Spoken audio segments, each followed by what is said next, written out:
So welcome.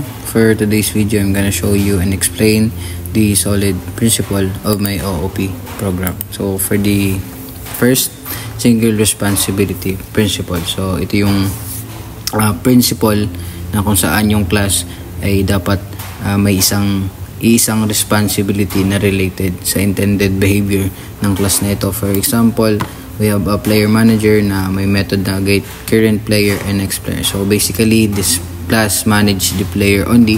So wala siyang ibang method na ginagawa o function na ginagawa.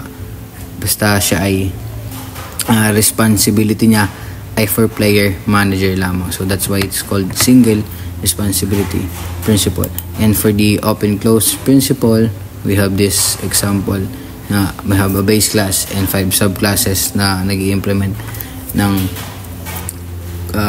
kontrata ng parent class na ito, na kung saan this part are open, these classes, these 5 subclasses are open for extension, and even we can add a class na related sa question. So for example, we can add very expert, so that's open. So for the close naman, ito yung close natin sa line 154 na kung saan generator that generate question. So dun siya tinatawag yung generate question. So yun yung generate question, yun yung implementation ng base class na ina-implement ng mga subclasses. So this class are close, hindi siya pwedeng mabago kahit anumang extension na meron gawin yung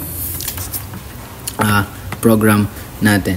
So for next one, the list scope substitution. So sa list scope, kahit palitan mo yung object o yung base class ng object ng kanyang subclasses, ay magra-run pa rin siya.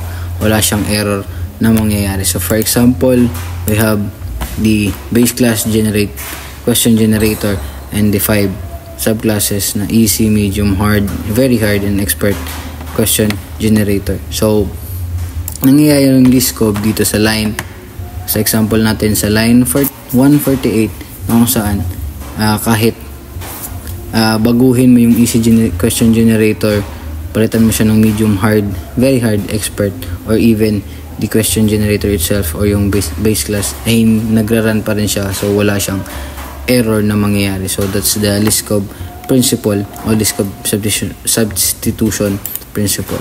So the next one, the interface segregation principle. So basically, as you can see in the example, so this class, timer creator, timer controller, timer expiry checker, lahat ng method na meron dyan ay iisa lang siya sa loob ng timer manager before the interface segregation. Pero dahil sa interface segregation ay hiniwalay natin yung tatlo, ginawa natin siya ng classes na tatawagin siya sa timer manager o kinumposition siya, and yung mga method o yung mga implementation na meron yung tatlong parent class na yun na in-inherit ng child class, which is yung timer manager, na nandun ini-implement. So tinatawag lang. So makikita natin dito sa line of codes in